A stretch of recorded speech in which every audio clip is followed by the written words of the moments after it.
Hello friends, welcome to the smart learning Adda. दोस्तों, आज हम बात करने वाले हैं भाग 2 के बारे में, बौद्ध धर्म के भाग 2 के बारे में। पिछले वीडियो में हमने भाग 1 के बारे में बात किया था। अगर आपने वीडियो नहीं देखा है तो आप लोग जाएं और वीडियो को देखें ताकि भाग 2 आप लोगों को अच्छे से समझ में आएगा। थोड़ा सा हम पीछे दिखा देते हैं। लास्ट में हमने बात किया था कि बुद्ध ने अपना पहला उपदेश सारनाथ में दिया था, ठीक है, जिसको धर्मचक्र प्रवर्तन कहा गया। क्या कहा गया? धर्मचक्र प्रवर्तन कहा गया। बुद्ध ने अपना पहला उपदेश कहाँ दिया था? तो सारनाथ में, ठीक है, जिसको धर्मचक्र प्रवर्तन के नाम से जानते हैं। इनकी जो भाषा थी इनकी उपदेश देने की, वो जनसाधारण यानी वो जो उस समय पे जो नॉर्मल लैंग्वेज चलता था, आम बोलचाल का भाषा, उसी भाषा में इन्होंने अपने उपदेश को देना शुरू किया था। ठीक है, तो आज की क्लास को हम शुरू करते हैं, भाग 2 को देखते हैं। अब जब इन्होंने अपना उपदेश शुरू किया देना, भगवान बुद्ध ने, तो जाहिर सी बात है, अगर कोई टीचर पढ़ाना शुरू करता है तो उसके कुछ स्टूडेंट भी होते हैं, जिसको क्या कहा जाता है? आज छात्र कहते हैं, हम स्टूडेंट कहते हैं। और उस टाइम पे उन्हीं लोगों को क्या कहा जाता था? अनुयायी कहा जाता था। तो कुछ उस टाइम पे भगवान बुद्ध के फॉलोअर हुए, अनुयायी हुए, जिसमें से कुछ नाम हमने मेंशन किया है, बिंबिसार, प्रसेनजीत व उदयन। इनके नाम फेमस हैं और ये उस टाइम के महान राजा हुए थे अपने समय के, तो इसीलिए इनका नाम जरूरी हो जाता है जानना। पूछ देता है कि बिंबिसार किस धर्म को मानते थे या मानता था, ठीक है। प्रसेनजीत व उदयन ये सब किस धर्म के अनुयायी थे? तो किस धर्म के? तो बौद्ध धर्म के अनुयायी थे, ठीक है। भगवान बुद्ध के बारे में हमें ये जानकारी मिलता है कि 483 ईसा पूर्व में इनकी मृत्यु हो गई थी, यानी इनका निधन हो गया था। कहाँ पे? तो उत्तर प्रदेश में कुशीनगर, जो देवरिया के पास पड़ता है, ठीक है। पटना से गोरखपुर जाते टाइम ये पड़ता है रास्ते में, कुशीनगर के पास देवरिया, उत्तर प्रदेश में, ठीक है। यहीं पे इनकी मृत्यु हुई थी, ठीक है। आगे बात करें तो जिसे अब इनकी मृत्यु हुई तो उसको हम किस नाम से जानते हैं? तो महापरिनिर्वाण के नाम से जानते हैं, ठीक है। अब इनके देहांत को यानी अंतिम समय को क्या? तो महापरिनिर्वाण कहा गया, ठीक है। और आगे इनको इनके बारे में हमें 3 किताबों से जानकारी मिलती है विस्तृत रूप से। किसके बारे में? भगवान बुद्ध के बारे में हमें 3 किताबों से विस्तृत रूप से जानकारी मिलती है, जिसे क्या कहते हैं? त्रिपिटक कहते हैं। आगे हम बात करेंगे त्रिपिटक के बारे में। तो त्रिपिटक का मतलब होता है 3 पिटारी, ठीक है। यानी 3 किताबों का मेंशन किया जाए तो उसको त्रिपिटक कह दिया गया और उसको त्रिपिटारी भी कहा गया, ठीक है। जिसमें विनय पिटक, सुत पिटक व अभिधम पिटक 3 किताब मेंशन किया गया है। तीनों किताब किससे संबंधित है? तो बौद्ध धर्म से संबंधित है, ठीक है। ये याद रखना है, ये तीनों किताब बौद्ध धर्म से संबंधित है। कभी भी किसी भी एग्जाम में पूछ सकता है। आगे बात करें तो तीनों पिटकों की जो भाषा थी वो कौन सी थी? तो पाली भाषा थी तीनों किताबों की, ठीक है।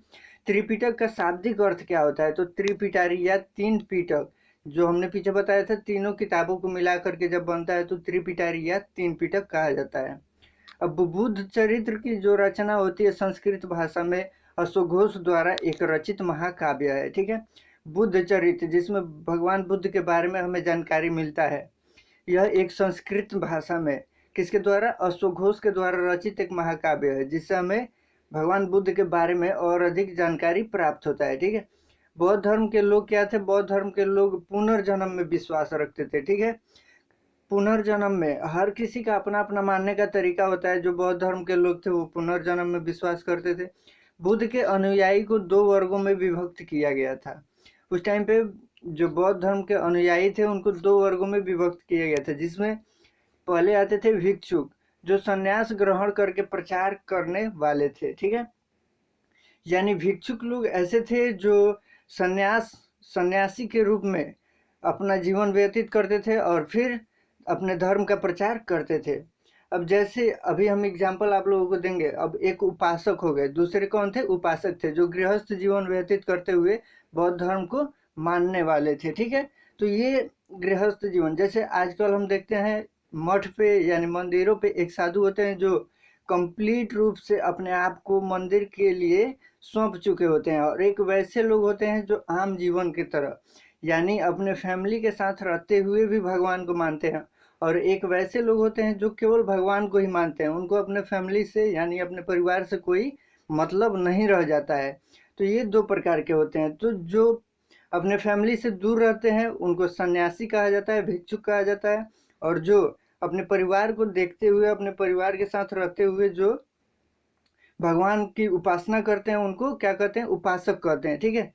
तो ये 2 तरीके के उस टाइम पे जो विभक्त किए गए थे। ठीक है, अब आगे बात करें तो बौद्ध संघ में सम्मिलित होने की जो न्यूनतम आयु थी उस टाइम पे, यानी एक नियम था कि इसी उम्र के व्यक्ति इस धर्म में सम्मिलित हो सकते हैं। उसके लिए एक आयु सीमा निर्धारित किया गया था, कितने दिनों का, तो 15 वर्ष का। यानी 15 वर्ष से कम उम्र के कोई भी व्यक्ति इस धर्म में शामिल नहीं हो सकते हैं। इनके संघ के त्रिरत्न भी थे उस टाइम पे, त्रिरत्न भी थे। कौन से त्रिरत्न थे, तो जिसमें बुद्ध, धम्म और संघ, 3 प्रकार के त्रिरत्न थे। किसके, बौद्ध धर्म के। महात्मा बुद्ध के बारे में अगर हम बात करें तो इनको एशिया के ज्योतिपुंज के रूप में जाना जाता है। केवल हम एक लाइन ही मेंशन किए हैं, ठीक है, इसके ज़्यादा डिटेल्स के बारे में जानना जरूरी नहीं है, क्योंकि ये क्वेश्चन पूछ देता है एशिया के ज्योतिपुंज के रूप में किसे जाना जाता है। ठीक है, तो किसे जाना जाता है, महात्मा बुद्ध को, भगवान बुद्ध को एशिया के ज्योतिपुंज के रूप में जाना जाता है। ये याद रखना है, क्वेश्चन कई बार ये पूछा हुआ है। बुद्ध से संबंधित महत्वपूर्ण घटनाएं व प्रतीक चिन्ह, हम आगे बात करें कि कौन कौन से प्रतीक चिन्ह प्राप्त होते हैं, कौन कौन सी घटनाएं हुई। ठीक है, तो इसके बारे में बात करें तो देखिए यहाँ पे, जब ये माता के गर्भ में आए थे तो हाथी से हमें ये एक मिलता है, क्या प्रतीक चिन्ह मिलता है हाथी का, जिससे पता चलता है कि ये माता के गर्भ में आए थे। ठीक है, अब ये कैसे कहानी होता है आगे धीरे धीरे आप लोग समझ जाइएगा। जैसे बुद्ध का जन्म हुआ तो कमल, यानी कमल प्रतीक चिन्ह हमें मिलता है। ठीक है, गृह त्याग, ये इनका एक रथ था और रथ घोड़ा ही का हिस्सा है। तो जब ये गृह त्याग किए थे, जब ये अपने अपने ही राज्य में भ्रमण कर रहे थे अपने रथ से, तो काफी लोगों को देखे थे। तो रथ से जब भ्रमण कर रहे थे तो उनका एक घोड़ा भी होगा, और वही घोड़ा जब ये गृह त्याग करते हैं तो प्रतीक चिन्ह के रूप में हमें प्राप्त होता है। जब ये ज्ञान की प्राप्ति करते हैं तो बोधि वृक्ष के नीचे ज्ञान की प्राप्ति करते हैं, आप लोगों को पता है। और वही बोधि वृक्ष इनकी ज्ञान की प्राप्ति की क्या हो जाती है, प्रतीक चिन्ह हो जाती है। प्रथम उपदेश देते हैं सारनाथ में, प्रतीक चिन्ह हो गया। महापरिनिर्वाण यानी स्तूप के रूप में, यानी उस टाइम पे स्तूप बनवाया जाता था अलग अलग राजाओं के लिए, अलग अलग महान पुरुषों के लिए। तो प्रतीक चिन्ह क्या हो गया, अंतिम समय में इनका प्रतीक चिन्ह क्या मिलता है, तो स्तूप मिलता है। ठीक है, आगे चलते हैं।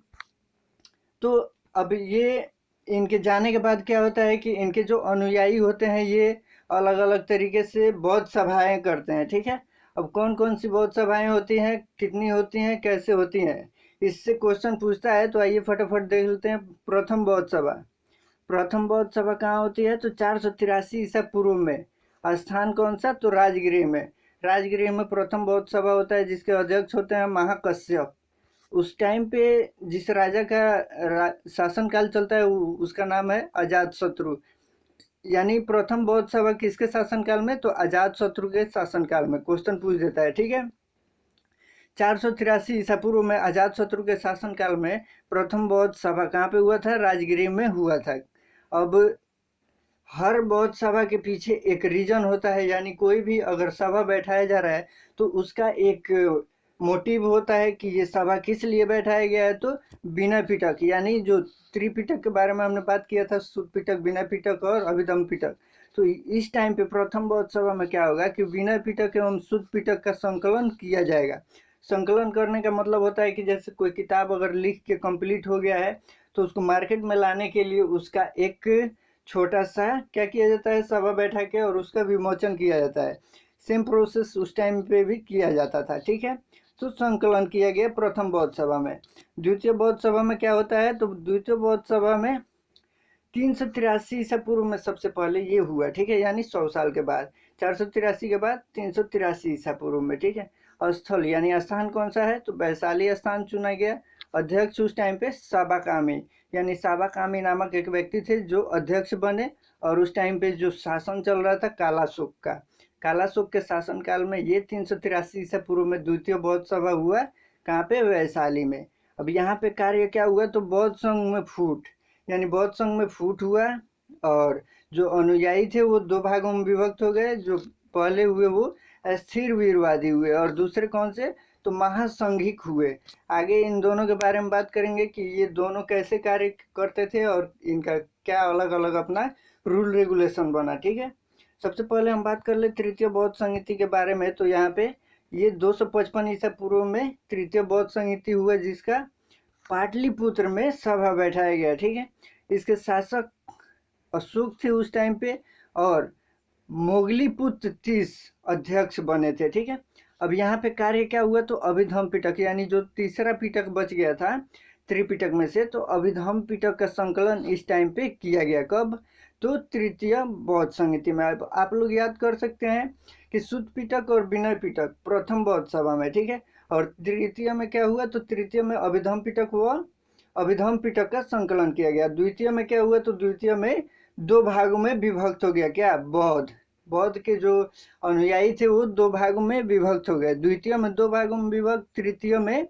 अभिधम्म पिटक का संकलन। ठीक है, आगे देखते हैं चतुर्थ बौद्ध संहिता के बारे में। तो चतुर्थ में क्या होता है, ये ईस्वी, यानी अब ये प्रथम ईस्वी, जहाँ से ईस्वी का प्रारंभ होता है। अभी हम लोग ईस्वी देखते हैं ना 2019, तो प्रथम ईस्वी शताब्दी में कहाँ पे, कुंडल वन यानी कश्मीर में क्या होता है, तृतीय चतुर्थ बौद्ध संहिता। ठीक है, चतुर्थ बौद्ध संहिता कहाँ होता है, कश्मीर में, कुंडल वन में। इसके अध्यक्ष जो होते हैं वसुमित्र या अश्वघोष, ये दोनों का नाम पूछ देता है, और ऑप्शन में दोनों का नाम साथ ही देगा। ठीक है, तो ये अध्यक्ष कौन थे, वसुमित्र और अश्वघोष। ठीक है, शासक किसके, यानी उस टाइम पे जो शासक थे, कनिष्क का शासक चल रहा था, शासनकाल चल रहा था। ठीक है, अब कार्य क्या हुआ, तो वही 2 भागों में विभाजन हुआ, हीनयान और महायान। ठीक है, 2 भागों में विभाजन होता है। कौन कौन से, तो आगे हम देखते हैं, दोनों भागों के बारे में हम आगे बात करेंगे। थोड़ा सा यहाँ पे आप लोग नोट टाइप से आप लोग नोट कर लीजिएगा अपने कॉपी में, क्योंकि ये बहुत ही इंपॉर्टेंट तथ्य है जो क्वेश्चन पूछते रहता है एग्जाम में। ठीक है, तो यहाँ पे आप लोग ध्यान दीजिएगा कि लाइट ऑफ एशिया किसे कहा जाता है, तो गौतम बुद्ध को लाइट ऑफ एशिया कहा जाता है, पीछे हमने बताया था। सुत्त पिटक, सुत्त पिटक में बौद्ध धर्म के उपदेशों का संकलन मिलता है सुत्त पिटक में। ठीक है, अभिधम्म पिटक में क्या मिलता है, तो दार्शनिक व्याख्याओं का संकलन मिलता है। ठीक है, अब ये तीनों पिटकों का अलग अलग कार्य है। जातक कथा जो हमें मिलती है, जातक कथा किस धर्म से संबंधित है, तो बौद्ध धर्म से संबंधित है, और इसकी जो भाषा है क्या है, पाली भाषा है। अब बौद्ध का सबसे पवित्र त्यौहार कौन सा है, तो बैसाखी। बैसाखी पूर्णिमा सबसे बौद्धों का पवित्र त्यौहार है, जिसे बुद्ध पूर्णिमा के नाम से भी जाना जाता है। तो बैसाखी पूर्णिमा को बुद्ध पूर्णिमा के नाम से भी जाना जाता है, ये याद रखना है। इसका महत्व इसलिए हो जाता है कि इसी दिन क्या हुआ, बुद्ध का जन्म हुआ, ज्ञान की प्राप्ति एवं महापरिनिर्वाण प्राप्त हुआ। ठीक है, इसीलिए इसका इम्पोर्टेंट हो जाता है बुद्ध पूर्णिमा का। ठीक है, आगे देखिए, बौद्ध यानी गौतम बुद्ध की 123 फीट की जो ऊंची प्रतिमा है, सबसे ऊंची प्रतिमा कहाँ है, हिमाचल प्रदेश के रेवाल सर झील में स्थित है।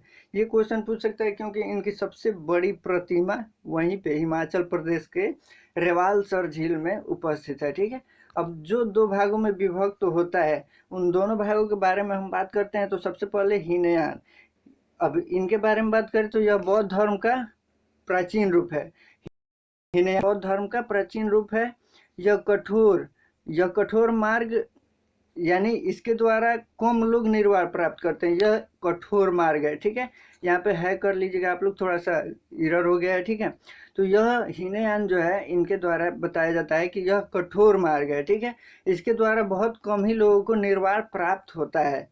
यह बुद्ध के प्रतीकों की पूजा करते हैं, यानी प्रतीक चिन्ह जो है भगवान बुद्ध की, उन्हीं की पूजा ये करते हैं। इनकी ग्रंथ जो है पाली भाषा में मिलती है, और यह कर्म एवं धर्म दोनों में विश्वास करते हैं। ठीक है, अब महायान के बारे में बात करें तो महायान का क्या प्रोसेस है, तो यह नवीन रूप है, यानी नया रूप है। यह एक सरल मार्ग है, इसके द्वारा अधिक से अधिक लोग निर्वाण प्राप्त कर सकते हैं। अब इसमें क्या है कि यह बुद्ध को भगवान मानते हैं, अब ये बुद्ध को भगवान मानते हैं। ठीक है, अब यह बुद्ध के मूर्ति की पूजा करते हैं। उनका क्या था कि वो जो तथ्य मिलते हैं उनके, जो उस टाइम पे बनवाए गए थे अलग अलग, उनकी पूजा करते हैं। ठीक है, और ये क्या करते हैं कि मूर्ति की पूजा करते हैं, मूर्ति बना के। इसकी ग्रंथ जो मिलती हैं, इनकी ग्रंथ यानी महायान की जो ग्रंथ मिलती है संस्कृत भाषा में रचित है, और यह परोपकार में विश्वास करते हैं। ठीक है, ये किस में, यानी परोपकार में, यानी दूसरों की मदद करने में विश्वास करते हैं। ठीक है दोस्तों, इस वीडियो में हम इतना ही बात करेंगे। अगर आप लोगों को वीडियो पसंद आया तो वीडियो दोस्तों के साथ शेयर करें, और वीडियो को लाइक ज़रूर करें, चैनल पे नए हैं तो चैनल को सब्सक्राइब कर लें, कमेंट भी ज़रूर करें ताकि हमको पता चले कि हमारे द्वारा बनाया गया वीडियो आप लोगों को पसंद आ रहा है कि नहीं आ रहा है। मिलते हैं अगले वीडियो में नए टॉपिक के साथ, तब तक के लिए धन्यवाद।